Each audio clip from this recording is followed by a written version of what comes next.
और इस वक्त बात करने के लिए हमारे साथ अब्दुल जोशी ही मौजूद हैं। बहुत शुक्रिया अब्दुल जोशी साहब आपके वक्त का। सबसे पहले तो आपको बहुत बहुत मुबारकबाद। बताइएगा ये सब्ज़ हिलाली परचम को पहाड़ों पे लहराने का ख्याल कब आपको आया और इस मिशन में आपको किन किन मुश्किलात का सामना करना पड़ा? Thank you so much. सबसे पहले ये कि मैं काफ़ी बिज़ी रहता हूँ समर में, क्योंकि मैं अनक्लाइम्ब पीक्स और जो न्यू पासेस है वो एक्सप्लोर करता हूँ। तो मैंने कहा कि चलो इस साल जो ना मैं टाइम निकालूंगा 8000 के लिए।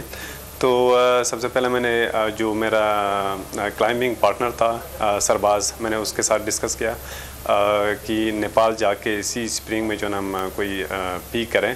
तो मेरा प्लान था मनासलो के लिए। तो मैंने सरबाज से आइडिया लिया, तो उसने कहा कि मनासलो जो है वो ऑटम में क्लाइंब करते हैं। तो फिर उसने मुझे एक सजेशन दिया कि ऐसा क्यों ना करें कि एक साथ हम जाके अन्नपूर्णा क्लाइंब करें।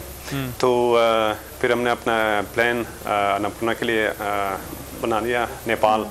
तो वहाँ जाके नेपाल जब हम पहुँचे तो वहाँ से कोई कुछ मिनट्स का जो ना फ़्लाइट था, उसके बाद ड्राइव करने के बाद दाना विलेज पहुँचे। तो वहाँ से बाय हेली हम बेस कैंप पहुँचे। तो वहाँ पे जो ना पूरे ग्रुप्स जो ना वो नहीं आया था। तो कोई 3 दिन जो ना हमने एक्लेमेटाइजेशन के लिए हमने वहाँ पे हाई किया। तो उसके बाद प्रॉपर ही हमारा रोटेशन शुरू हो गया।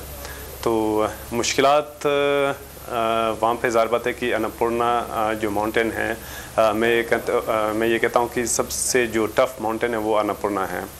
वहाँ पे जो है हैंगिंग ग्लेशियर्स, सराक्स काफ़ी हैं, रॉक फॉल भी वहाँ पे होता है, और दूसरा ये कि एवलांच बहुत ज़्यादा होता है वहाँ पे।